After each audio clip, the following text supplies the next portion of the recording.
Bismillahirrahmanirrahim. Wasari'u ila maghfiratin mir rabbikum wa jannatin arduhas samawati wal ardh u'iddat lil muttaqin.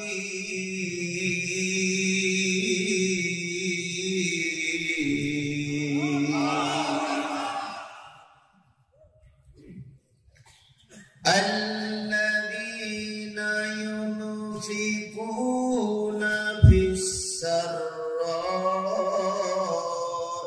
wad-dharra'i wal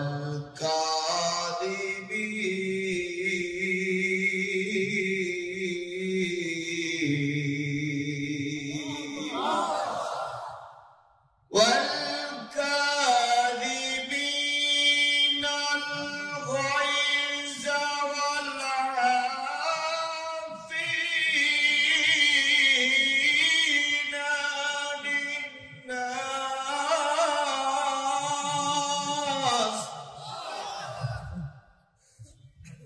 والله يحب المحسنين.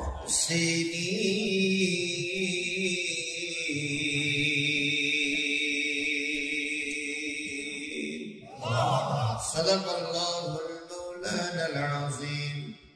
قال النبي صلى الله عليه وسلم من أحب لله وأبغض لله وأعطى لله ومنع لله فقد استكمل الإيمان أو كما قال رسول الله صلى الله عليه وسلم.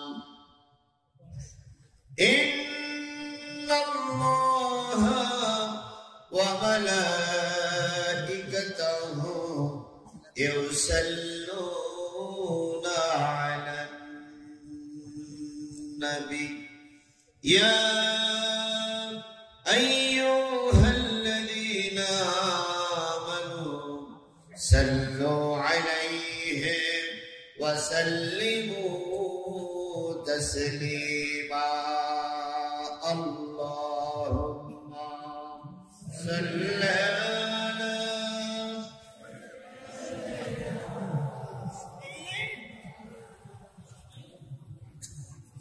وعلى آل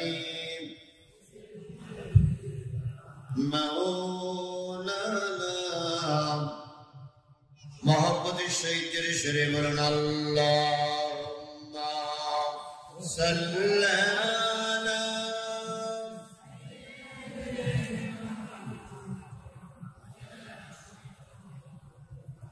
وعلى آل حبيبنا دأمنا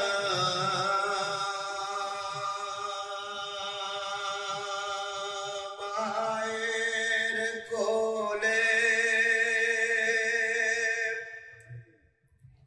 দোলে শিশু ইসলাম দোলে কচি মুখে শাহাদাতের বাণী সে শোনায় মধুর বাণী সে শোনায়। আল্লাহুম্মা জোরে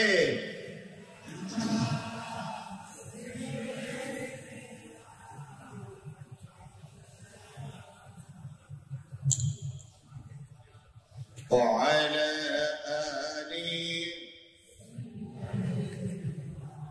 حبيبنا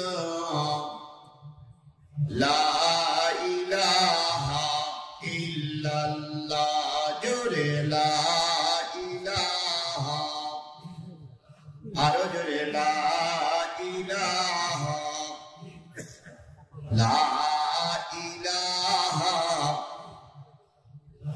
لا إله إلا الله محمد رسول الله لا إله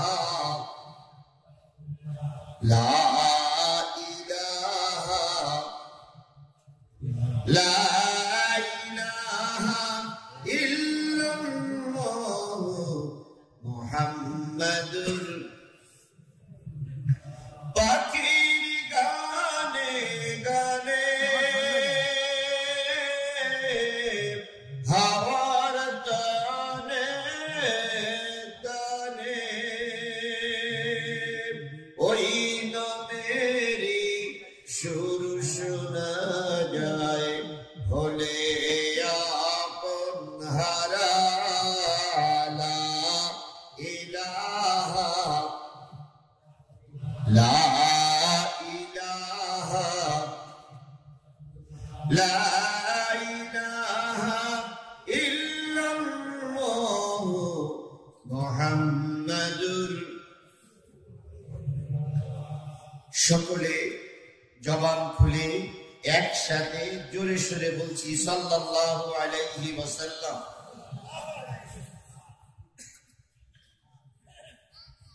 বগুড়া জেলার 17 নম্বর ওয়ার্ড ধরমপুর জিলাদারপাড়া বাইতুল মামুর জামে মসজিদের উদ্যোগে অনুষ্ঠিত হচ্ছে পঞ্চম বার্ষিকী একদিন ব্যাপী তাফসীরুল কোরআন মাহফিল। 9 মার্চ 2023 রোজ বৃহস্পতিবার। আজকের এই 9 মার্চের তাফসীরুল কোরআন মাহফিলে শ্রদ্ধাভাজন স্বনামধন্য সম্মানিত সভাপতি জনাব আলহাজ ইকবাল হোসেন রাজু, কাউন্সিলর 17 নম্বর ওয়ার্ড পৌরসভা বগুড়া, সহসভাপতি জনাব আলহাজ মোস্তফা কামাল দুলাল, সভাপতি ধরমপুর মধ্যপাড়া কেন্দ্রীয় জামে মসজিদ। আজকের মাহফিলের সম্মানিত প্রধান অতিথি জনাব আবু সুফিয়ান শফিক, চেয়ারম্যান উপজেলা পরিষদ বগুড়া সদর। আজকের মাহফিলের বিশেষ অতিথিবৃন্দ জনাব ফিরোজ আহমেদ বাবু, সাধারণ সম্পাদক বাংলাদেশ জুয়েলার্স মালিক সমিতি বাজুস বগুড়া জেলা শাখা, বরেণ্য অতিথিবৃন্দ, আমন্ত্রিত অতিথিবৃন্দ, আলোচনা করে ধন্য করেছেন বগুড়ার কৃতি সন্তান প্রবীণ আলেম, ইসলামী রেনেসার বীর সৈনিক,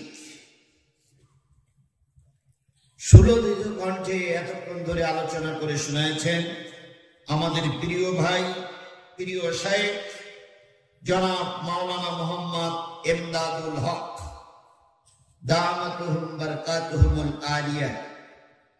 আমাদের প্রিয় শায়েখ আল্লাহ পাক মৃত্যুর আগ পর্যন্ত দ্বীনের পক্ষে, ইসলামের পক্ষে সুললিত কণ্ঠের মাধ্যমে প্রচার করতে পারেন এ দোয়াই করছি। সকলে বলুন আল্লাহুম্মা আমিন। আলোচনা করেছেন হাফেজ মাওলানা নাজমুল হুদা,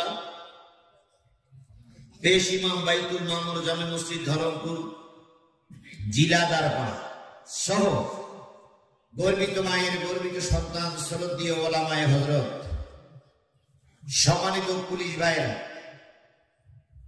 দুই পাশে ক্যামেরা নিয়ে দাঁড়িয়ে আছেন, বসে আছেন সুপ্রিয় সাংবাদিক বন্ধুগণ, বগুড়া জেলার বিভিন্ন জায়গা থেকে আসা দিনদার, পরেজগার, মুত্তাকি মুসলমান ভাই ও বন্ধুগণ, পর্দায় অবস্থানরত শ্রদ্ধাশীলা মা ও বোনেরা, সকলকে নিয়ে আবারও সালাম বিনিময় করছি। আশা করছি সবাই মিলে সালামের জবাবটা জোরে সোরে দিবেন। আসসালামু আলাইকুম ওয়া রাহমাতুল্লাহি ওয়া বারাকাতুহু। আল্লাহ পাকের দরবারে কোটি কোটি শুকরিয়া। জুমার রাত্রিতে পবিত্র শাবানের চাঁদে অগণিত মানুষের ভিতর থেকে আল্লাহ পাক আমাদেরকে ছাঁটাই বাছাই করে কোরআনের মাহফিলে কবুল করেছে। সবাইকে আল্লাহ পাক কোরআনের মাহফিলে কবুল করেন না, সবাই আসেনি। কথা বলেন ঠিক না বেঠিক? আমি দেখতে পাচ্ছি আমার সামনে যে লোকগুলো ওই দোকানে বসারিতে রাস্তায় ঘুরতেছে, এই লোকগুলো যদি সব কোরআনের মাহফিলে এসে বসে যায় একটা সুন্দর পরিবেশ হবে। কিন্তু ওনারা আসবেন না, দুটো কারণে আসবেন না। একটা কারণ হচ্ছে শয়তান ওনাদের বলতেছে মাহফিলের চাইতে বাজার ভালো। আর কিছু কিছু মানুষ চিন্তা করে যে যদি আবার মাহফিলে গেলে চাঁদা দেওয়া লাগে, এই জন্য দূরে বসে শোনাই ভালো। হুজুর যেন আমাদের বাউন্ডারির ভিতরে আনতি না, টাকাও দেওয়া লাগবে না। তবে শয়তানের মুখে চুনকালি দিয়ে যদি কোরআনের মাহফিলে এসে বসতে পারেন, আল্লাহ পাক আপনাকে ডবল সওয়াব দেবে। এই জন্য আল্লাহ পাক অগণিত মানুষের ভিতর থেকে আমাদের বাছাই করেছেন কোরআনের মাহফিলে। আপনি যে আসতে পেরেছেন এই জন্য আপনারা খুশি না বেজা? সবাই মিলে আমরা যারা আসতে পেরেছি সবাই মিলে বলছি আলহামদুলিল্লাহ। আল্লাহ বলতেছেন আলতাকুম মিনকুম উম্মাতুন ইয়াদউনা ইলাল খায়রি ইয়া'মুরুনা বিল মা'রুফ ওয়া ইয়ানহাউনা আনিল মুনকার ওয়া উলাইকা হুমুল মুফলিহুন।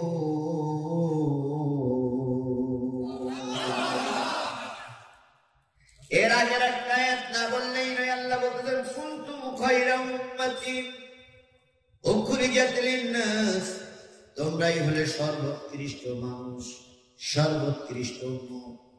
তোমাদেরকে বাছাই করা হয়েছে অগণিত মানুষের ভিতর থেকে, তোমাদেরকে বেছে বেছে গুনে গুনে ছাঁটাই বাছাই করে কোরআনের অনুষ্ঠানে বসানো হয়েছে। যারা বসেনি আর যারা বসেছে তারা এক হতে পারে না।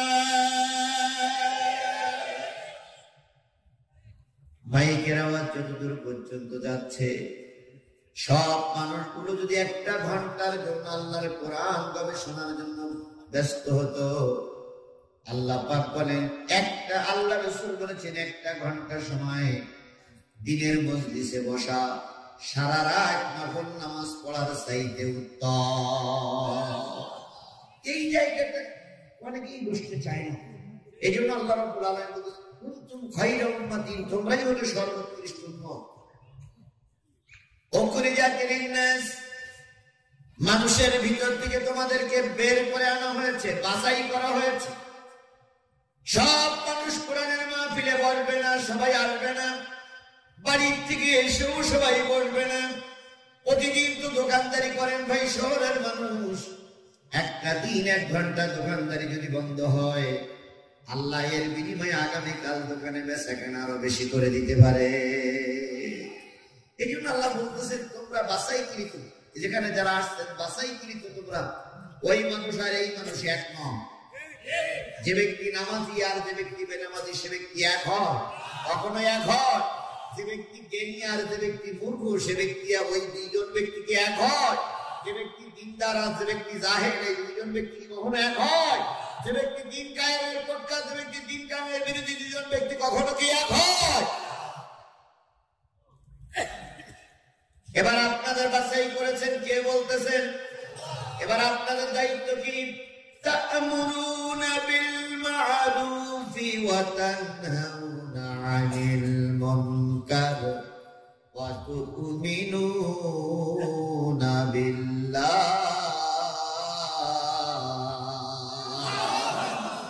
তোমাদের দায়িত্ব হলো তোমরা সৎ কাজের আদেশ করবে, অসৎ কাজের নিষেধ করবে। আর পুরোপুরি কার করে ঈমান আনবে? আরো জোরে বলেন কার করে ঈমান আনবে? বগুড়ার মুসলমানেরা বলুন তো আমাদেরকে আল্লাহর পরে পুরোপুরি ঈমান আছে? আমাদেরকে পুরোপুরি আল্লাহর পরে ঈমান আছে?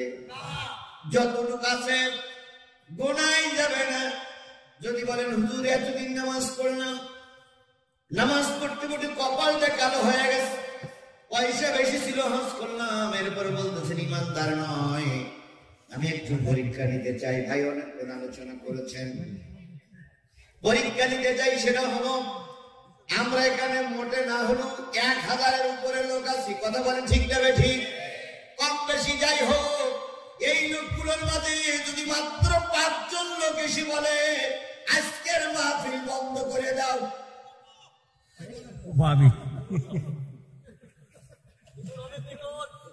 কি করিতে হইবে? বন্ধ করিতেই হইবে। যদি বলেন না, গতকালকে আমরা মাহফিলে কমপক্ষে 40,000 লোক ছিলাম। এই জেলার ভিতরে গতকালকে মাহফিলে কমপক্ষে 40,000 লোক ছিলাম। একটা ফোনের কারণে মাহফিল বন্ধ করতে হয়েছে। আমি স্টেজেই ছিলাম, ফোন আসলো, হুজুর 15 মিনিটের ভিতরে যদি মাহফিল বন্ধ করে না দেন, চারিদিক থেকে আপনারা ঘিরে ফেলেছে, চারিদিক থেকে ঘিরে ফেলেছে, আপনাকে অ্যাটাক করবে। বাধ্য হয়ে আমরা তো রাজনীতি করতে আসি, আমরা তো বিএনপির পক্ষে ভোট চাইতে আসি, আমরা তো নৌকা মার্কায় দিলে ভোট শান্তি পাবে দেশে, এ কথা বলতে আসিনি। আমরা এখানে বলতে এসেছি কি? জোরে বলেন, এখানে বলতে এসেছি কি? কিছু লোকের এইটা সহ্য হয় না। কেন যে চুলকানি বলে আমি বুঝি না, এত চুলকানি কেন? আপনারা এখান থেকে জন্মের পর থেকে এখানে 50টা বছর আপনারা ছোট থেকে বড় হয়েছে, 50টা বছর রাজনীতি করছে। আর আমি জিহাদি 2 ঘন্টা আলোচনা করে সব যদি পরিবর্তন করে দিয়ে যায়, তাহলে রাজনীতি ছেড়ে দিয়ে পানের দোকান দেয়, রাজনীতি ছেড়ে দিয়ে রিক্সা চালা, রাজনীতি ছেড়ে দিয়ে গরু গাড়ি চালা, রাজনীতি ছেড়ে দিয়ে ঠেলা গাড়ি চালা। ভয়ে কাপড় নষ্ট হয়ে যায়। 1.5 ঘন্টা 2 ঘন্টা আলোচনায় কি এত পরিবর্তন হবে? সরকার বাহাদুর ঘোষণা দিতে পরিবর্তন করতে পারতেছেন, পুলিশ গুলি করে পরিবর্তন করতে পারতেছেন, পুলিশ এত মামলা এত হামলা দিল, এত লোকের বিনা কারণে জেল কাটালো, তারপরে তো সমাজ যা ছিল তাই আছে, কোথায় পরিবর্তন হয়েছে? আর আমরা 1.5 ঘন্টা আলোচনা করলে ওনার থেকে কাপড় খুলিয়ে যায়। কালকে ওসি সাহেবের কাছে ফোন দিয়েছে, স্যার এই হুজুর যদি 1.5 ঘন্টা আলোচনা করে এই এলাকা একদম সব তছনছ হয়ে যায়। আমি বললাম যে মার করে দুঃখ অবশ্যই কমা যায়। মাত্র 5 জন লোক আমাদের নিষেধ করলে, আর আমরা কি অসহায়, কি অসহায় জাতি আমরা, আমরা কি নির্ভর। শুনলো না, বুঝলো না, হুট করে বললে হুজুর বন্ধ করে দেন, বন্ধ করে না দিলে আবার একসাথে যান। আপনারা বলবেন আমরা প্রতিবাদ করবো, 2টো সেন্টে গুলি করবে, ঠ্যাঙের গিরে লাগবে, তাই 3 জন পড়ে থাকবে আর একটারও ফিরি পাওয়া যাবে। সবাই বলতে জানো ময়দানে থাকবে। কত দুলাভাই থাকে আমি জানা আছে, আমার জানা আছে যে কত দুলাভাই। তবে বগুড়ার মুসলমানদের ধারণাটা আমার আলাদা, কারণ বগুড়ার মুসলমানেরা যথেষ্ট ইমানদার। বগুড়ার মুসলমানেরা এত সহজে ময়দান ছেড়ে দেয় না, এটা আমি আপনাদের সম্পর্কে ভালোই জানি। এতই যদি ভালো হন আপনারা তো চার দোকানে যাবেন।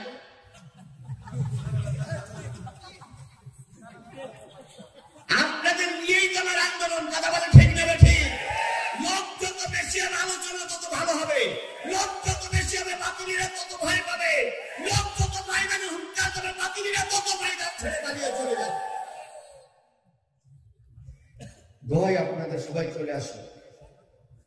তাহলে আল্লাহ পাক আপনাকে আমাকে বাছাই করেছেন কিসের জন্য? আমাদের দায়িত্ব হলো সৎ কাজের আদেশ করো, অসৎ কাজের নিষেধ করার পুরোপুরি কারবারে ঈমান আনো। আমরা আল্লাহর উপরে ঈমান এনে ঈমানের বলে বলিয়ান হয়ে এখানে বসেছি। যে মালিক আপনাকে আমাকে ঈমানদার বানিয়েছেন, মুসলমান বানিয়েছেন, সুস্থ রেখেছেন, হাসপাতালে নিয়ে যান নাই। হাসপাতালের বেড যে কত কষ্টে, যারা একমাত্র গিয়েছে তাদের ছাড়া বোঝানো যাবে না। আমি মাঝে একদিন জিয়া মেডিকেল কলেজ হাসপাতালে গিয়েছিলাম, রাত তখন 2টার বেশি বাজে। কত লোককে যে অসহায় অবস্থায় পড়ে থাকতে দেখেছি। যে লোকটা লক্ষ টাকার মালিক, কোটি টাকার মালিক, সেই ব্যক্তিটার বিছানায় পড়ে আছে, নিচে ফ্লোরে পড়ে আছে। বাচ্চাদের কাছে জিজ্ঞেস করছি, তোমার মার এই অবস্থা কেন, বাবার এই অবস্থা কেন? চোখের পানি ফেলায় কেঁদেছে, সিট পাইনি। ও আমার জাতি, আল্লাহ পাক আপনাকে আমাকে হাসপাতালের ফ্লোরে ফেলাই রাখেনি, হাসপাতালে বড় রুগী বানাইনি।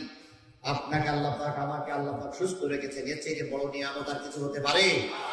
সে আল্লাহ দরবারে সবাই মিলে তার শুকরিয়া আদায় করছে, এই কারণে যে তিনি সুস্থ রেখেছেন, আমাকে আজকে কথা বলার সুযোগ করে দিয়েছেন।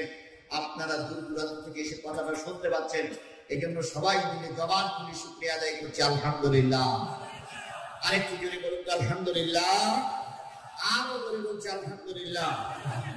সর্বকালের সর্বশ্রেষ্ঠ মহামানব, যিনি সারাটা জীবন মার খেলেন, সারাটা জীবন কষ্ট পেয়েছেন, সারাটা জীবন মেহনত করেছেন, সারাটা জীবন উম্মতের জন্য কেঁদেছেন, এখন উম্মতের জন্য কাঁদতেছেন, সেই নবীর নামে দুরূদ আর সালাম সবাই মিলে বলছি সাল্লাল্লাহু আলাইহি ওয়াসাল্লাম। বন্ধুগণ, আমরা যারা উপস্থিত হয়েছি কি শোনার জন্য এসেছি? জোরে বলুন, কি শোনার জন্য এসেছি? আমি এই বগুড়ায় প্রায় আজকের মাহফিল দিয়ে প্রায় 20টার মতন মাহফিল এই বগুড়া জেলায় এবছর করেছি। 20টা মাহফিলে আমি আলোচনা ভিন্ন ভিন্ন আনার জন্য চেষ্টা করেছি। তারপরেও আমি তো বিশাল জ্ঞানের অধিকারী না যে একবার সব নতুন নতুন আপনাদের কাছে শোনাবো, তাও পারি না। তারপরেও আজকে যারা সূরা শোনার চাচ্ছি সেটা হচ্ছে সূরা আল ইমরানের 3টা আয়াত তেলাওয়াত করেছি। তেলাওয়াতকৃত আয়াতের পরেই কথা হবে। এখন আমি সাধারণত মঞ্চ ওঠার পর থেকে 2 ঘন্টা আলোচনা করি। 10:30 ইতিমধ্যে বেজে গেছে। আর 1.5 ঘন্টা আলোচনা যদি হয়, 12টার আগেই মোনাজাত করবে ইনশাআল্লাহ, নিয়ত করছি। যদি 1-1.5 ঘন্টার সময় আলোচনা হয়, আপনারা কি যে লোকগুলো আসছেন এনারা কি সবাই থাকার নিয়ত আছে? অন্যদিন কিছু 2-1 জন চলে গেল, বসতে বলি না, যাচ্ছে না, কিন্তু আজকে কেউ যাওয়া যাবে না। কেন যাওয়া যাবে না? আল্লাহ না করুন, আল্লাহ না করুন, আল্লাহ না করুন, কোন বিপদ যদি আসে, তাহলে আপনাদের সকলকে সেই বিপদের মোকাবেলা করার জন্য তৈরি থাকতে হবে। এখন যদি সবাই চলে যান, তাহলে তো মোকাবেলা করার লোক থাকবে না। অবশ্যই আমার বিশ্বাস, কেউ না থাকলে কে আছে? ধরে বলেন, আমাদের পক্ষে কেউ না থাকলে কে আছে? সে আল্লাহ এখনো মরে যায়নি, আল্লাহ এখনো বুড়া হয়নি, আল্লাহ এখনো অন্তত বরণ করিনি। নাউজুবিল্লাহ, আল্লাহ মাফ করুন। আল্লাহ যা ছিল তাই আছে। কথা বলে ঠিক নেবে ঠিক? শুধুমাত্র আমাদের সকলকে সহযোগিতার জন্য বসে থাকতে হবে। ইতিমধ্যে আধা ঘন্টা সময় হয়ে গেছে, আপনারা বুঝতে পেরেছেন কিনা জানি না। আর 1.5 ঘন্টার সময় আমরা বসে থাকতে পারবো ইনশাআল্লাহ। সময় কখন চলে যাবে আপনি বুঝতে পারবেন না। আল্লাহ পাক শেষ পর্যন্ত কবুল করুক, সকলে বলুন আমিন। 4 নম্বর পারার 3 নম্বর সূরা, সূরা আল ইমরান। ইমরানের 33, 34 এবং 35 নম্বর আয়াত আমি আপনাদের 33, 34 2টা আয়াত আমি আপনাদের সামনে তেলাওয়াত করেছি। তেলাওয়াতকৃত আয়াতের পরে কথা হচ্ছে, শুরু করছে। আল্লাহ বলতেছেন, ওয়াসারিউ ইলা মাগফিরাতিম মির রাব্বিকুম ওয়া জান্নাতিন আরদুহাস সামাওয়াতু ওয়াল আরদ উইদ্দাতুল লিল মুত্তাকিন।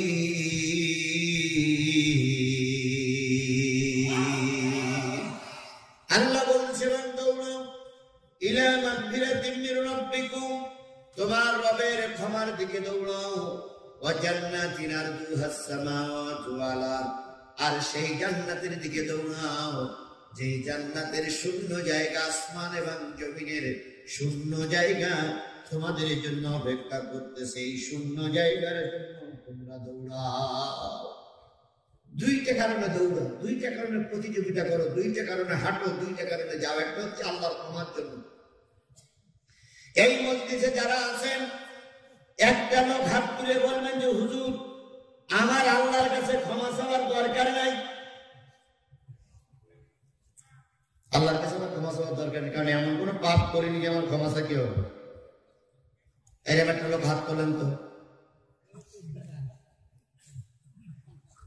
পারবেন? তাহলে নিশ্চয়ই আমাদের কারণ না কারণ কম বেশি গুনাহ আছে। কথা বলেন ঠিক নেবে ঠিক? নবীরে বলা হয়েছিল আস্তাগফিরহু ইন্নাহু কানা তাওয়াবা, আল্লাহর কাছে বেশি বেশি ক্ষমা চাও, নিশ্চয়ই আল্লাহ ক্ষমাশীল। তাহলে নবীকে বলা হয়েছিল ক্ষমা চাও। আর আপনি আমি বলি যে আমি যদি বলা হয় ভাই তওবা করো, তখন কি বলে এখনো তওবা করার সময় হয়নি। এরকম লোক আপনার এই মজলিসেই আছে না বন্ধুগণ?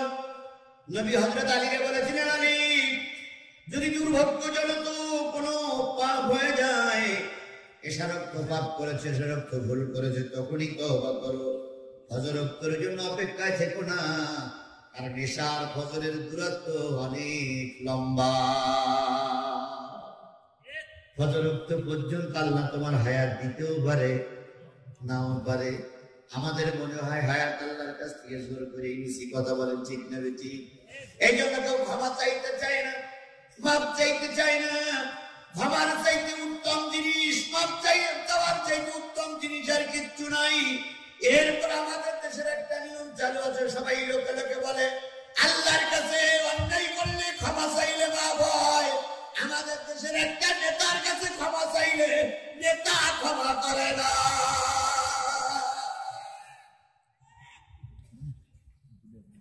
ও নেতার নাম আমি বলতে পারবো, কারণ আল্লাহর কাছে ক্ষমা চাইলে আল্লাহ ক্ষমা করে, কিন্তু এ নেতা ক্ষমা করে না। এনার একবার কুমন্ত্রণা, ওনার কুচকি যদি কেউ ধরা পড়ে, তাহলে তার আর এহকালও থাকে না, পরকালও থাকে না, তাকে ফাঁসিতে ঝুলিয়েই ছাড়ে। বিশ্বাস করো, বাংলাদেশের যে কয়জন লোক ফাঁসিতে ঝুলেছে এই বিগত 12-14 বছরের ভিতরে, অধিকাংশ নেতা কর্মী ওনার মতের সঙ্গে না মেলার কারণে তাদেরকে ফাঁসিতে ঝুলাইছে।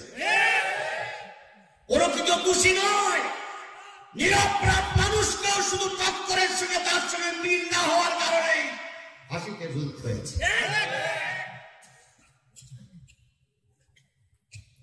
আর একটা বক্তব্য, দেশে একটা বক্তব্য আছে, আল্লাহর কাছে ক্ষমা চাইলে মাপ পাওয়া যায়, ওনার কাছে ক্ষমা চাইলে মাপ পাওয়া যায় না। কিন্তু একটা প্রত্যেকটা জিনিসের শেষ আছে। একটা জিনিস মনে রাখবেন, রাস্তার একটা শেষ আছে। যদি বাংলাদেশের কোন সীমানার রাস্তার শেষ না পাওয়া যায়, ভারতে যে রাস্তার মুখ বন্ধ হয়ে গেছে। সুতরাং প্রত্যেকটা জিনিসের একটা শেষ আছে। আপনার আমারও একটা শেষ ঘন্টা বাজবে। শেষ ঘন্টা বাজলে কেউ কারোর জন্য দোয়া করবে। আর এমনও নেতা কর্মী মারা যায় যাদের জন্য দোয়া করা তো দূরের কথা, জানাজা পড়ার মতন মৌলবি খুঁজে পাওয়া যায় না। আর মৌলবি যদিও খুঁজে পাওয়া যায়, পিছনে কোনো মুসল্লি খুঁজে পাওয়া যায় না, গরু ছাগল ছাড়া।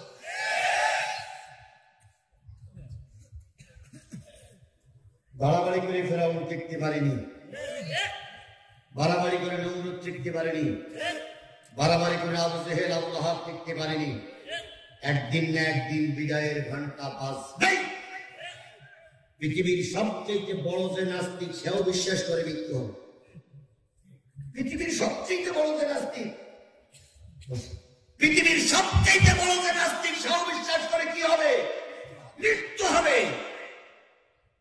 আপনারা বুঝি হাতে একটা সত্য কথা বলবেন। আওয়ামী লীগের ভাই, বিএনপির ভাই, জাতীয় পার্টির ভাই, জামাত ইসলামের communist, Jasad, Basad, police, DB, RAB যা আছেন সবাই বুকে হাত দিয়ে একটা কথা বলবেন। বাংলাদেশের খালেদা জিয়া, শেখ হাসিনা, এরশাদ তো চলেই গেছে। তারপরে পুলিশের এখন যিনি বর্তমান প্রধান আছেন, সব নেতারা যদি মারা যায়, যতগুলো লোক কানবে, আল্লামা সাইদি মারা গেলে লোক বেশি কানবে না কম কানবে? দেশে জেলে মারা যাক আর বাইরে মারা যাক। নীলফামারী একজন মুরব্বীর সঙ্গে দেখা হলো মাহফিলের পরে।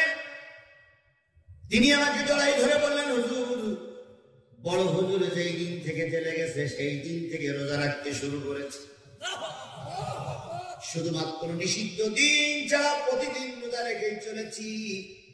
আর আমি জীবিত অবস্থায় যদি বড় হুজুর না বাহির হয়, আমি রোজা রাখতে রাখতে মৃত্যুবরণ করব। আর হুজুর যদি বেরিয়ে যায় তাহলে রোজা ভাঙবো, তার আগে রোজা ভাঙবো না। এরকম একটা ভক্ত আপনি দেখান তো দেখি। যত ভক্ত আপনাদের পিছনে সুর করে সব খাওয়ার লোভে,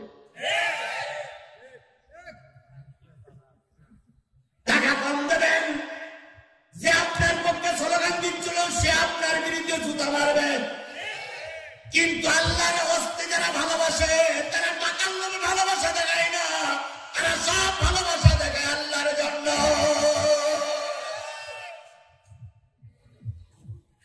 কি বলতেছিলাম?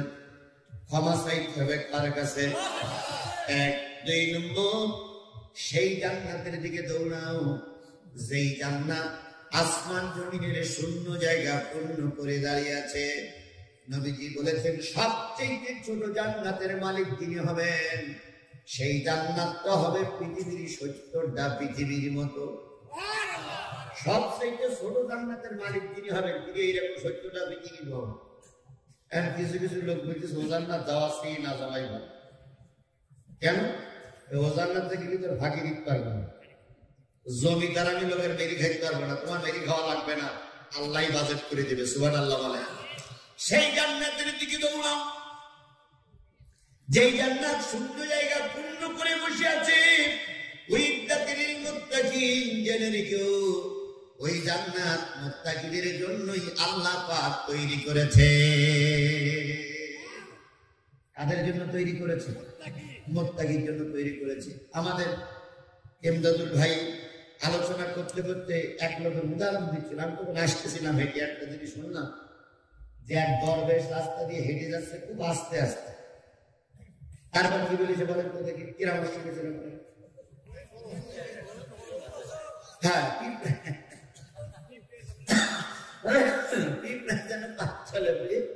মারা না যায়।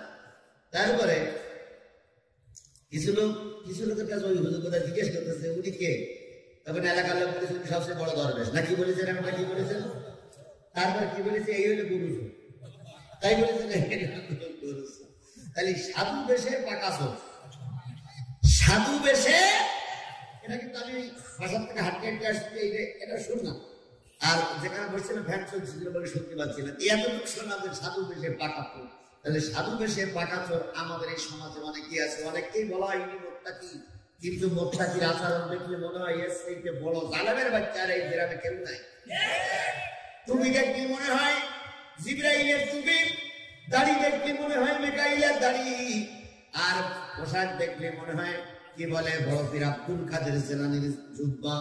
অথচ যখন ঘুষ নেয় তখন একটা বাদের জন্য পিছনের দিকে তাকায় না। আরে বাবা, আপনি মঞ্চে 10 লাখ টাকা দান করেন, 4 টাকা দান করলেন, জনগণের টাকা মেরে খেয়ে কুমির হয়েছে, এখন 10 লাখ টাকা দান করলেন। আপনার 10 টাকা আর আপনার 10 টাকা আর আমার 10 টাকা, আমার যদি টাকাটা পবিত্র হালাল হয় 10 টাকা সেইটা আমার 10 টাকার মূল্য অনেক বেশি। ঘুষ ছাড়া কোনো জায়গায় চলে না। ঘুষ দিয়ে চাকরি নিলাম, ঘুষ খাইলাম, ঘুষের ফেলার বাড়ি করলাম, এরপরে মক্কায় গেলাম হজ করতে, তসবিহ চিবিয়ে কই আল্লাহ আমার চাইতে ভালো মানুষ এই সমাজে আর কেউ নেই। ফেরেশতা কয় কবরে হাট, তারপর দেখাবো কে ভালো কে মন্দ। আপনি আমি মরে যাওয়ার পরে পুলিশ স্যালুট দিল, কি কায়দায় স্যালুট দেয়? আরামে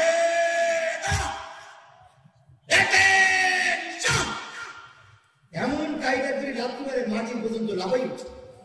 দেখে মনে হয় এসি ভালো লোক আর একটাও নেই। কবরে রাখার পরে ফেরেশতা কয় 40 কদম সরে যায়, আমরা এবার স্যালুট শুরু করব।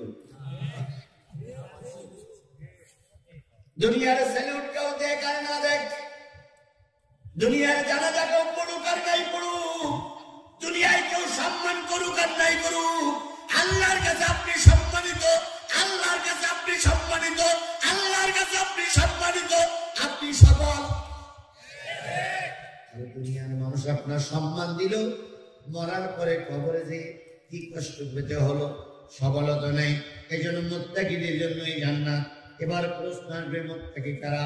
মুত্তাকির অনেকগুলো গুণ, তার ভিতরে আল্লাহ বলতেছেন আল্লাযীনা ইউনফিকুনা ফিস-সাররাই ওয়াদ-দাররাই ওয়াল কাযিমিন।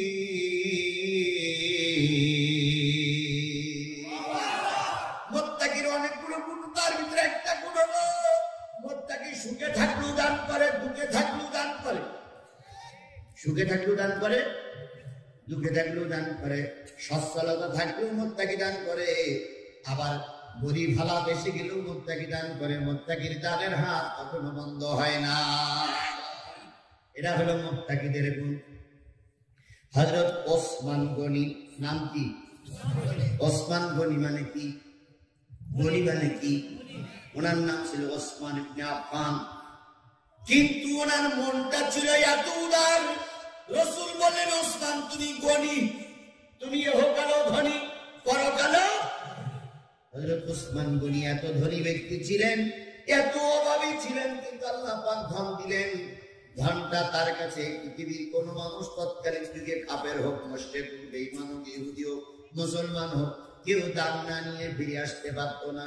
যে যাইতো তাকে দান করতো। যদি রুটি একটা খাচ্ছে, যদি কেউ দান চায়, রুটিটাই দিয়ে দিয়েছে। আর এখন যদি বলি ভাই একটু দান দিতে হবে, আমার ছেলে মেয়ে না খেয়ে থাকবে,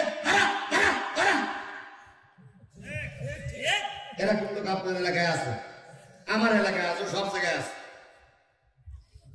একজন এসে রাসূলের কাছে বলেন, ইয়া রাসূলুল্লাহ, আমি বলতেছি মুত্তাকি কারা? তার ভিতরে এক নম্বর গুণ হচ্ছে যারা সুখে থাকলেও দান করে, দুঃখে থাকলেও দান। তিনটে গুণের কথা বলবো। তার ভিতরে এক নম্বর হচ্ছে সুখে থাকলেও দান করে, দুঃখে থাকলেও দান করে। এক নম্বর। হযরত ওসমান গনি রাসূলের আমলে একজন এসে বলতেছি, ইয়া রাসূলুল্লাহ, বাড়িতে 5টা মেয়ে, বউকে রেখে এসেছি। আসার সময় দেখলাম প্রত্যেকটা মানুষ পেটে পাথর বেঁধে পড়ে আছে। আমার পরনের কাপড়ে একটা কাপড় ছাড়া আমাদের বাড়ি আর কোনো কাপড় নাই। আমি যখন সালাতে দাঁড়াই, বউ যখন আন্ডারগ্রাউন্ডে চলে যায়, স্ত্রী যখন সালাতে দাঁড়ায়, আমি যখন আন্ডারগ্রাউন্ডে চলে যাই, আমি যখন বাইরে যাই, মেয়ে আর মেয়ের মায়েরা সব একটা বদ্ধ জায়গায় থাকে। ওদের বাইরে হওয়ার মতন কোনো কাপড় নাই, একটা মাত্র কাপড়। ইয়া রাসূলুল্লাহ, সকলের কাছে বলেছি, সকলে আপনাকে দেখাই দিয়েছি, যদি একটু দান আমাদের জন্য দিতেন, আমার পরিবারের লোক পরনে কাপড় পাক আর না পাক, অন্তত পেটে কিছু খেতে পারত। নবী কি বলেন, ও আল্লাহ রাসূল, আল্লাহ নবীর সাহাবী, ও আল্লাহর বান্দা, তুমি আমার দিকে তাকায় দেখো, আমি 3 দিন পর্যন্ত কিছু খাই নাই, কিন্তু আমি কারোর কাছে কিছু চাই না, কারণ আমি নবী। তবে তুমি চেয়েছো, তোমার আমি কিছু দিতে না পারবো, ক্ষতি করবো না।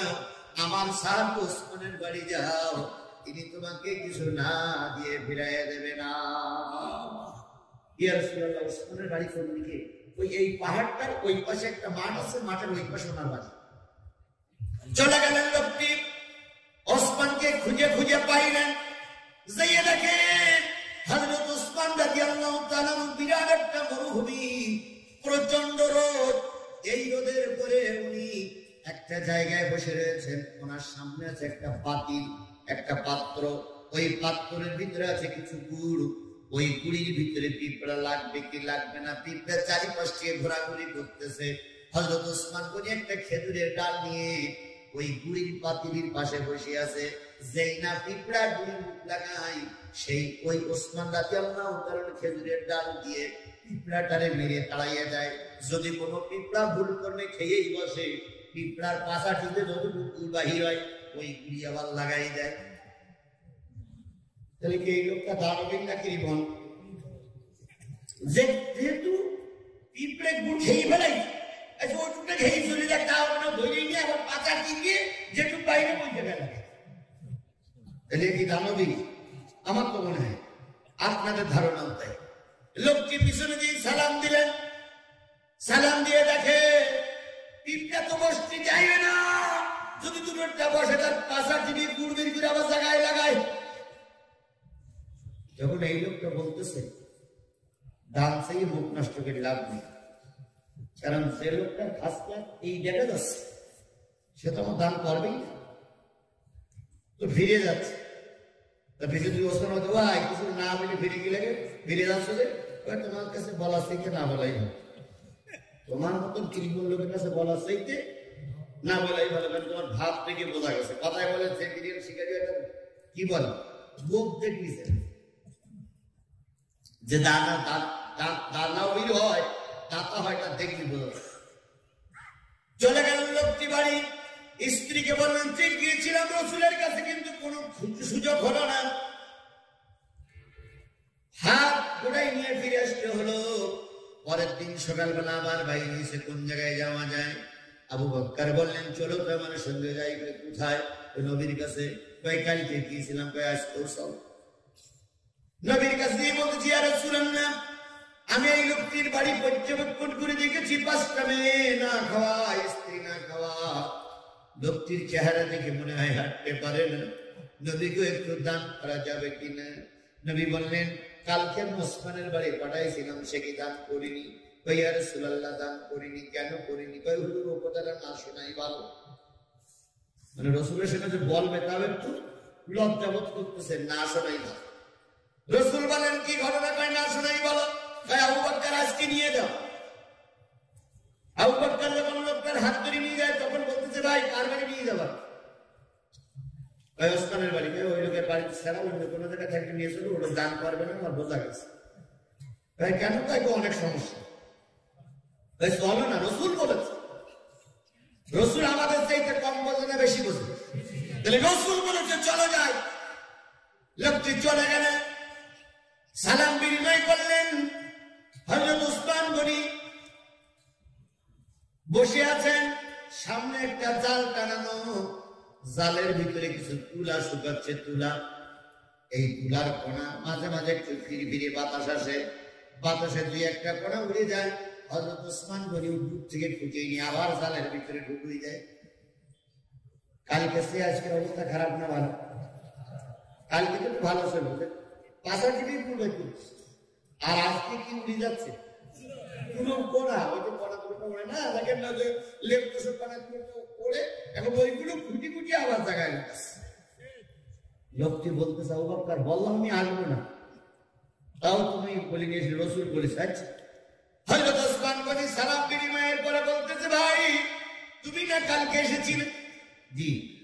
কি জন্য এসেছিলে? না শোনাই ভালো। আবু বকর বলতেছে, রসুল পাঠাইছে। কেন? এই ঘটনা। ও কালকে বললে তো ঝামেলা মিটে যেত। কারে বলি রে ভাই, যে অবস্থা দেখতেছি বলা স্ত্রী না বলাই ভালো। বলা তোমার কি সমস্যা? আবু বকর বললেন, 5টা মেয়ে না খাওয়া, স্ত্রী না খাওয়া, নিজে একটা কাপড় ছাড়া কাপড় নাই। স্ত্রী যখন কাপড় পরে বেটা তখন বাইরে থাকে, স্ত্রী যখন কাপড় পরে স্ত্রীরা যখন ভিতরে থাকে, এই অবস্থা। এখন দানের জন্য রসুলের কাছে গিয়েছিল, আল্লাহর নবী তোমার কাছে পাঠিয়েছে। হযরত ওসমান চোখের পানি টপ টপ করে ফেলায় বলতেছে, নবীজি 2 দিন পাঠালেন, কিছুই দিতে পারলাম না। তা তো হতে পারে না, আমি রসুলের কাছে মুখ দেখাতে পারবো না। বললেন, ভাই একটু অপেক্ষা করো। আর আবু বকরকে বলেন, ভাই যদি তুলোর কোনা যেন উড়িয়ে না যায়।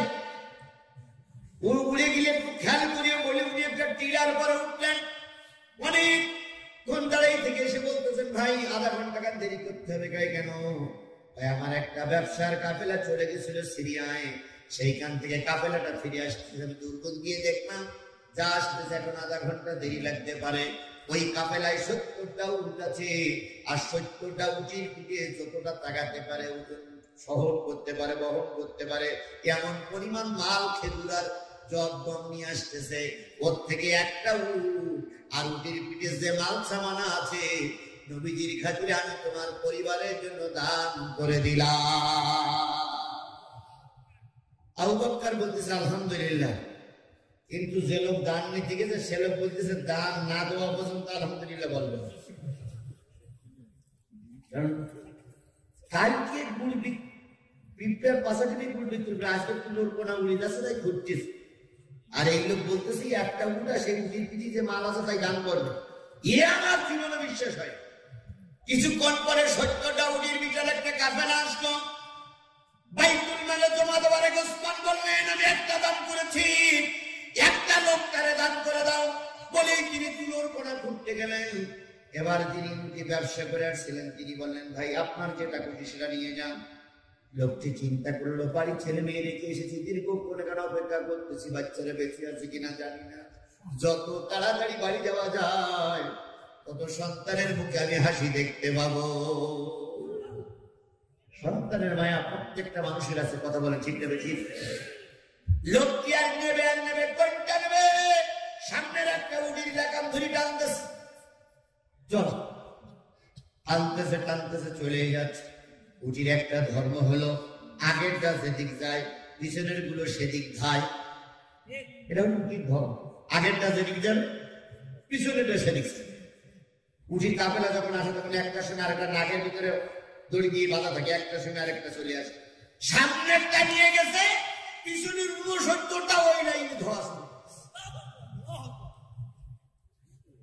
তো যিনি খাদেন, যিনি ব্যবসা করে আসলেন, তিনি বললেন, হুজুর একটা দান করেছেন, 69টা ওই দিকে চলে যাচ্ছে।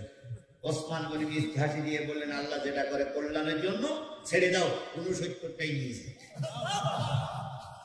এর নাম হলো দাতা। আচ্ছা, আপনি আমি কি করতাম? ওরে ধরে সজ্জনা করতাম, তুই কি জাদুমন্ত্র করেছিস, একটা ছাড়া এত দূরে যাচ্ছে, অনেক কথা দেওয়ার দরকার নেই। আমি 3টে পয়েন্টে কথা বলবো। প্রথম পয়েন্ট হচ্ছে দানের ব্যাপারে। আল্লাহ বলতে যারা সুখে চাকরি দান করে, দুঃখে চাকরি দান করে, তারা যাবে জান্নাতে। আমার ভাইয়েরা লক্ষ্মী বাড়ির কাছে চলে গেলেন।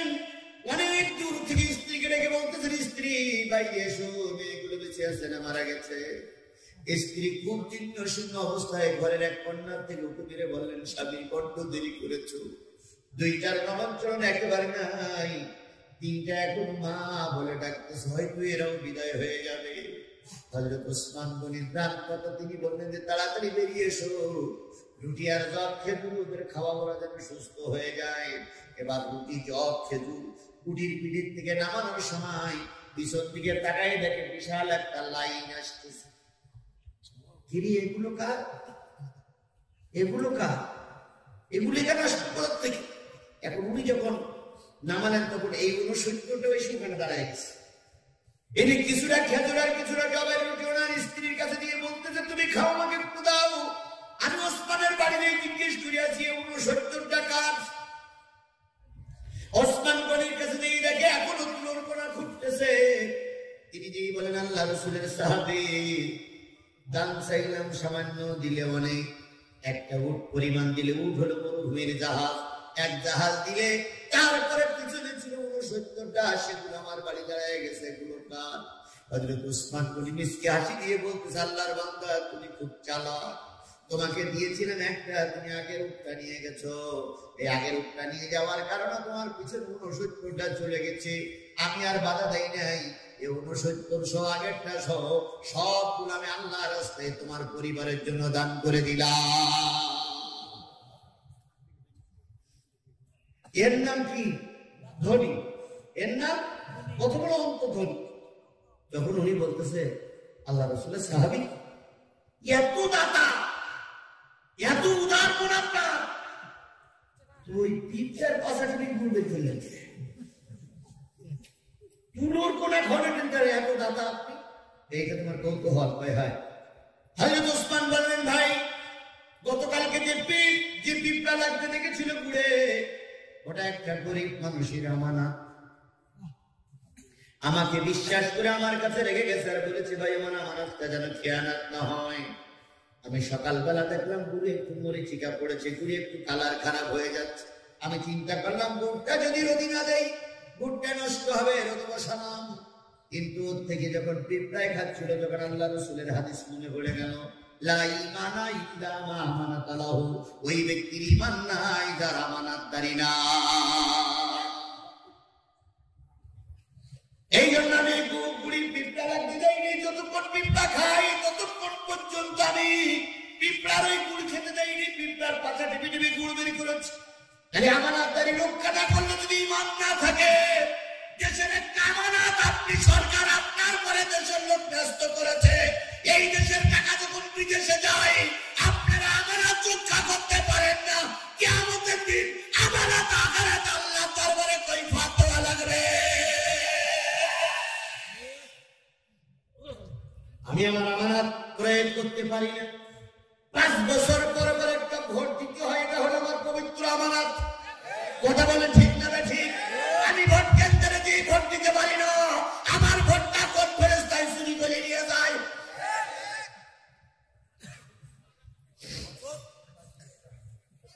এতক্ষণ শোনা যাচ্ছিল ভালো, এবার একটু টক টক মনে হচ্ছে, তাই না? সত্য কথা বললেই তো টক লাগবেই। যারা আমানতদারি নেই তার ঈমান নাই, সেই হিসেবে বলতে পারি যারা ক্ষমতায় আছে একটার ঈমান নেই, সবগুলো বেঈমানের বাচ্চা।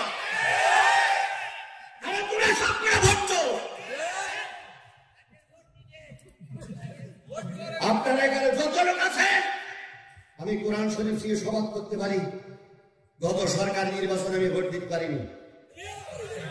আপনারা একটা লোক বলেন তো, হুজুর আমি ভোট দিয়েছিলাম, তাহলে আপনি কি করে ক্ষমতায় গেলেন? চোরের বাচ্চা চোর, ডাকাতির বাচ্চা ডাকাত। আবার এখন বলেন কোরআনের মাহফিলে করতে দেবে না, ঠ্যাঙের জিনিস হয়, হোক আই হোক আই হোক। এদেশ তোমার বাবার একার নয়, এদেশ তোমাদের একার নয়, এদেশে কথা বলার অধিকার আমাদেরও আছে।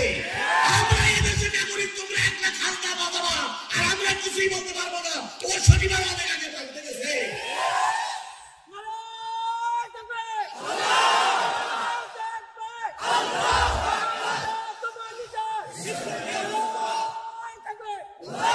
যারা পাওয়ারে গেছেন, পাওয়ারে গেছেন, তার স্ত্রীর কাছে আজকে রাত্রেতে জিজ্ঞেস করবেন, আমি যে ক্ষমতায় আছে তুমি কি ভোট দিলে?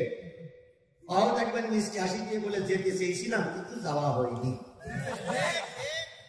পাওয়ারের জোর দেখান আপনি, ক্ষমতার জোর দেখেন আপনি।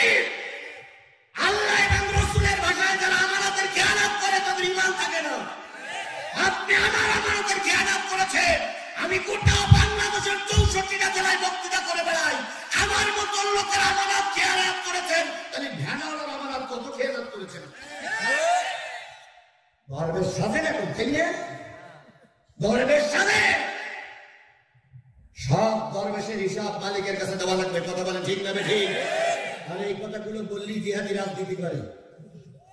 জিহাদির সাথে বলে কেন রাজনীতি করে? আমি রাজনীতি করি, আমি কি আমার বাবার পক্ষে ভোট চাই? চুরি করবা তা দুঃখ নাই, আর বললেই গাদা লাগাবে। তো এত যদি গাদা লাগাবে চুরি করো কেন? চোরের বাচ্চা চোর।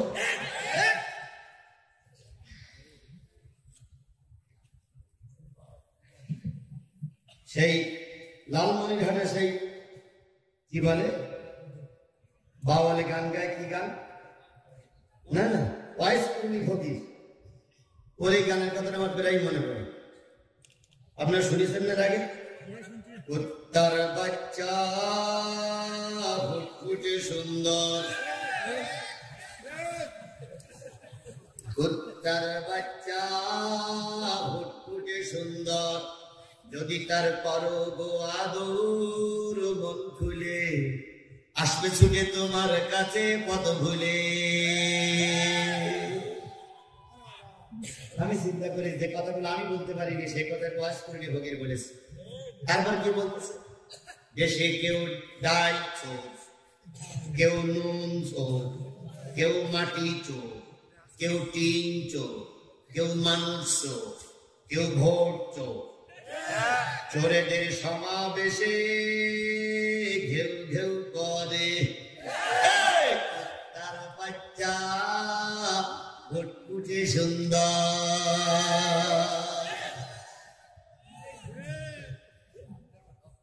আবার কিছু লোক বলবে এই কথার কারণে হুজুরি মামলা হয়, আমার দিয়ে লাভ নেই, কারণ পুলিশ তো হাই স্কুল। আমি ধরবো লালমনিরহাটের হাতিবান্ধা থানায় বাড়ি, নাম হইলো আইসকুলিনী ফকির। ও ধৈর্য এসে ঝামেলা মিটেছে, যার নাম পায় তারই ধরে। কথা বলেন ঠিক না বেঠিক? দেখেন বিএনপি ওয়ালারা রাজপথে দাঁড়িয়ে কত কিছু বলতেছে, চোরের বাচ্চা, ডাকাতির বাচ্চা, তা কত কিছু বলতেছে। ওটা ধরে না, নড়িয়ে চড়ি হুজুর ধরো, নড়িয়ে চড়ি হুজুর ধরো, নড়িয়ে চড়ি মৌলবী ধরো। মৌলবীদের নরম পাল, তাই না? খুব নরম পাল। কিন্তু একটা জিনিস মনে রাখবে, বিএনপি বলো আর আওয়ামী লীগ বলো, কোন নেতা জানাজা পড়বে না মৌলবী ছাড়া। আজকে ধরো কালকে জানাজার সময় আল্লাহকে নালিশ করতে পারলা, এই সেই লোক, এই লোকের কারণে ওয়াজ করতে পারিনি আল্লাহ। 2 ঘন্টা আধা ঘন্টা ছেড়ে দিতে হয়েছিল আল্লাহ, এই সেই লোক যাচ্ছে। আল্লাহ এর বিচারটা তুমি করি, কারণ এই দুনিয়ার আদালতে আমরা বিচার পাবো না, বিচার দেইও না। আমরা এই আদালতে বিচার পাবো না, আমরা পরকালের আদালতে বিচার দিয়ে রেখেছি। কথা বলেন ঠিক না বেঠিক? এই জন্য পরকালের আদালতে বিচার হবেই হবেই হবেই হতেই হবে। এ কোন দলের এতক্ষণ শুনতেলেন না? কিছু কিছু লোক মনে করি আবার কোন দিক গেল,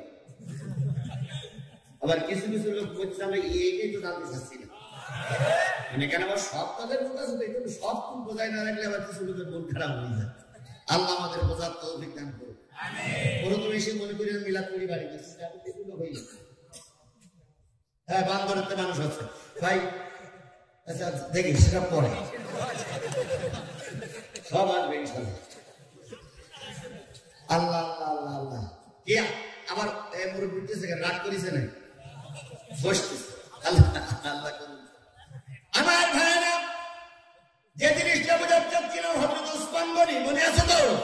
ওসমান গনি বললেন, ভাই রে, এটা একটা গরিব মানুষের আমানত, আমার কাছে রেখে গেছে বিশ্বাস করে। যদি আমাদের খেয়াল করি, রসুলের ভাষায় আমার কি থাকবে না? ঈমান থাকবে না। লা ঈমানা ইল্লা মা আমানাতা লাহু, ওই ব্যক্তির ঈমান নাই যার আমানতদারি নাই। সুতরাং আমার ঈমান থাকবে না। তাই ইফতার পাছাটিতে গুড় বের করলাম, তুলা, ওই একই জিনিস, তুলাটাও একটা আমানত। এই জন্য আমানত রক্ষা করার জন্য কি বলে তুলাগুলো খুঁটে খুঁটে রেখেছি।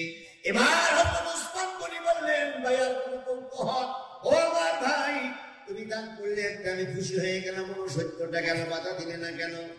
69টা যেদিকে যায় আমার আল্লাহ যদি রসুল যদি খুশি হয়ে যায়, 69টা বাধা দেয়নি।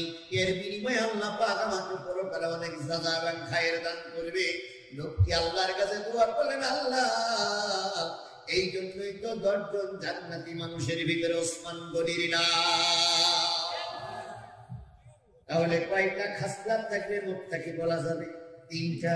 1 নম্বর হচ্ছে যারা দান করে, সুখে থাকলো দান করে, দুঃখে থাকলো দান করে, তারাই হলো মুত্তাকি। এখন আপনারা মুত্তাকি না বেঈমান না মুনাফিক যদি পরীক্ষা নেই,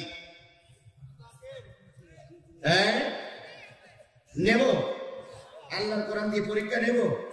তাহলে এবার দেখবো যে কারা মুত্তাকি, কারা কি বলে মুনাফিক, আর কারা মুসলমান। এটা যারা মুনাফিক তারা এখন আসেনি, আর যারা দান চলে যাবে বুঝতে হবে ওরা ওই দলে। আর দান চাইলে যারা বিরোধিতা করবে, মসজিদ মাদ্রাসার বুঝতে হবে ইসলামের দুশমন। আর যারা যতটুকু পারে যতটুকু দেবে তাদেরকে বলা হবে মুত্তাকি। তাই যদি হয় আজকের লোক সংখ্যা কম, আমি আর 2 পয়েন্ট আলোচনা করি। একটা পয়েন্ট আলোচনা করলাম, আর বাকি আছে কয়টা পয়েন্ট? 2টা পয়েন্ট। একটা হচ্ছে কাযিমিন আল গায়জ, রাগ আসলে হজম করে, আফিন আনিন নাস, মানুষকে মাফ করে দেয়। আল্লাহ পাক এদের ভালোবাসে। আমি এই 2টা পয়েন্ট আলোচনা করব। রাগ হলে হজম করে আর মানুষকে মাফ করে দেয়। 3টা পয়েন্টের একটা পয়েন্ট আলোচনা করেছি। দান, যারা সুখে থাকলে দান করে, দুঃখে থাকলে দান করে, তারা হয় মুত্তাকি। এখন আপনারা সুখে আছেন কি দুঃখে আছেন আমি জানি না। এখন এই মসজিদের জন্য আপনাদের কাছে যদি এই কোরআন দিয়ে মসজিদ ঘরের জন্য, আল্লাহ ঘরের জন্য 50টা টাকা দাবি করি, যারা দেবার মতন সমাজওয়ালা, 50 টাকা না দিতে পারেন 5 টাকা দেবেন, তবু আপনার দিতে হবে, কারণ আপনি মুত্তাকি। আপনার মুত্তাকি খাতায় নামটা উঠুক। এই জন্য 5 টাকা থেকে শুরু করে 50, 100, 200, 500, 5000, 10,000, 20,000, 50,000, সময় মাত্র 3 মিনিট। 3 মিনিট বেশি নেবো না, যেহেতু সময় অনেকটা গড়িয়ে গেছে। এখন দানে সময় দিলে লোক চলে যাবে। এই জন্য আমি যদি আপনার কাছে 5 টাকা, 10 টাকা, 20 টাকা সামর্থ্য অনুযায়ী চাই, আপনারা কি দেবেন? দিয়ে কি মুত্তাকি খাতায় নামটা তুলবেন? এখন আপনি মুত্তাকি না আমি জানি না, কিন্তু আজকে পরীক্ষা আপনি মুত্তাকি না। এই জন্য সকলের কাছে অনুরোধ করছি, সবাই পকেটে হাত দেন, আমিও হাত দিচ্ছি। সবাই পকেটে হাত দেন, আমিও হাত দিচ্ছি। সবাই হাত দেন, সবাই হাত দেন, সবাই হাত দেন। আর আমি সাধারণত দান করার সময় একটু ঘোটাঘুটি করি, কারণ নতুনটা দেওয়ার জন্য চেষ্টা করি। নতুন জিনিস দিয়ে আল্লাহ পছন্দ করে, ভালো জিনিসটা আল্লাহ পছন্দ করে। এই জন্য আমি ভালোটা দেওয়ার জন্য চেষ্টা করি। আমি আপনাদের সামনে এই মজলিসের চেয়ারে যারা আছেন, যারা চেয়ারে আছেন, 2 পাশে আমরা যারা চেয়ারে আছি, আল্লাহ পাক আমাদের সম্মান আপনাদের থেকে বেশি দিয়েছে। কথা বলেন ঠিক না বেঠিক? এখন আমি যদি 500 টাকা দেই, যারা চেয়ার আছে তারা যদি নিচের সবাই যদি 500 করে টাকা দেয়, আপনি কি বলবেন? আমার কি বলুন? আচ্ছা, আমি দেখতেছি এখন ধান চাইনি, আমি শুধু বের করতে বলেছি। আজের লোকজন আমি দেখবার লোকজন কারা আছে না। এখন আপনারা কারা কারা বের করেছেন, তারা হাত করেন তো, কারা কারা বের করেছেন? না, লাইট ভালো আছে, তবে মনে হয় 2 টাকা বের করেছেন নাকি? তাহলে বলে হবে না ভাই, যেহেতু মসজিদের কাজ, মসজিদের 2 তলার একটা কাজ সংস্কার করবে, ওনারা গত বছর তার আগের বছর মাটি ঠিক ছিল, লোক আসলো, আমি এসেছিলাম, আমি এর ভিতরে ঘুরে গেছি, কিন্তু কি অপরাধ আমি করেছিলাম? উঠতে দেয়নি, মঞ্চে উঠতে দেয়নি। যারা মঞ্চে উঠতে না দিয়ে মসজিদের ক্ষতি করেছেন, এর কালে কৈফিয়ত না দিলে পরকালে কৈফিয়তের জন্য তৈরি থাকেন। আল্লাহ আপনাকে বোঝার তৌফিক দান করুন। সবাই যে পিছন দিক থেকে আসতেছে, পিছন দিক থেকে আমার ছেলেরা আসছে, বাইরে আসছে, সবাই যান, সবাই যান, সবাই যান, সবাই বের করে রাখেন। যারা কমিটি যারা উপরে আছেন দেন। জি মাশাআল্লাহ, আল্লাহ পাকের বান্দা কাজী সাহেব, উনি দান করেছেন, ওনার স্ত্রী অসুস্থ, আমরা আগে দিন দোয়া করেছি। আমার এই ভাই প্রায় 500 টাকা দান করে, খুব ভালো মানুষ। উনি প্রতি মাহফিলে আমাদের একটা আতর নিয়ে আসে, দেখেছেন আপনার এই এলাকা যত মাহফিলে একটা করে আতর দান করেন। উনি আজকে একটা আতর দান করেছেন। আল্লাহ ওনার পরিবারের উপরে শান্তি বর্ষণ করুন। উনি প্রতি মাহফিলে 400 টাকা করে দান দেয়। কি ব্যবসা করে কি কাজ করে জানে না, কিন্তু প্রত্যেকটা মাহফিলে বড় অঙ্কে দান দেয়। আমি যা দেই উনিও তাই দেয়। আল্লাহ পাক আপনাকে আমাকে জান্নাতে কবুল করুক, ওনার সঙ্গে আল্লাহ যেন আমাকে জান্নাতে মেহমান হিসেবে কবুল করে। উনি আমার প্রিয় ভাই। তো আমরা 2-3 জনে মিলে দিয়েছি। দেন কাউন্সিলর ভাই দেন, সবাই দেন। আপনারা সবাই দিতে হবে, দেন দেন সবাই দেন। কারণ এরপরে কালেকশন করা যাবে না। এরপরে কাউন্সিলর ভাই আচ্ছা পরে আমি কিন্তু এই গানেই শেষ। এরপরে কিন্তু 12টার আগে মোনাজাত করবো ইনশাআল্লাহ। 12টার আগে মোনাজাত করবে। ইতিমধ্যে 11টা 10 আর 50টা মিনিট আর 50 মিনিট জি জি আর 50টা মিনিট 50 মিনিট পরেই কিন্তু দোয়া হবে। 50 মিনিট পরেই দোয়া হবে ইনশাআল্লাহ। এই 50টা মিনিট আর 2টা পয়েন্টের পরে আলোচনা করবে। একটা পয়েন্টের পরে হলো সুখে থাকবি দুঃখে থাকবি যারা দান করে তারা মুত্তাকি। আরেকটা পয়েন্ট আমার সামনে আছে। একটা রাগ আসলে হজম করে, আরেকটা মানুষকে মাফ করে দেয়। এই 2টা পয়েন্ট আলোচনা করে আমরা দোয়া করে চলে যাবো ইনশাআল্লাহ। চিন্তার কোনো কারণ নেই। যে কথাগুলো শুনতে এসেছেন সব কথাগুলো শোনা হবে। লোক সংখ্যা একটু কম, তাতে কি হয়েছে? কথা কম হবে না। লোক কম, তাতে কথা কম হবে না, বরং কথা আরো বেশি হবে। যারা মনে করবেন কথা সহ্য করতে পারবেন না, তাহলে গতবার তারা মাহফিল বন্ধ করেছিলেন কেন, এই হিসাব দেওয়া লাগবে। গতবার মাহফিল বন্ধ করেছেন, ও মাহফিলের কথাও চলবে, এই মাহফিলের কথাও চলবে। 2 বছরের একসাথে 1 বছরে সহ্য করো। হ্যাঁ তাড়াতাড়ি আম্মাজানদের প্যান্ডেল কোন দিকে? আম্মাজানদের বড় প্যান্ডেলে আম্মাজানেরা অনেকে এসেছেন, তারাও দিবেন। যেহেতু কেউ মাহরুম করবেন না। আল্লাহ কবুল করুন, আল্লাহ কবুল। আসেন এগিয়ে আসেন, এগিয়ে আসেন, এগিয়ে আসেন, এগিয়ে আসেন, আসেন তাড়াতাড়ি আসেন। আল্লাহ কবুল করুন। যেটা সামনে দিকটা আপনারা আইসেন, পিছন দিকটা একটা হোক, যে দিকটা হয়ে এক দিকটা হয়ে গেছে। আল্লাহ কবুল করুন। মাশাআল্লাহ। আরেকটা যুবক ভাই 500 টাকা দিয়েছেন। মা বোনেরা যদি আমাদের কাছে নিতে চান দেবেন, অথবা ভিতরে দেবেন। আমার ভাইয়েরা যারা একটা তাকবীর দেন, নারে তাকবীর, লিল্লাহি তাকবীর। আল কোরআনের আলো, তোমার নেতা আমার নেতা।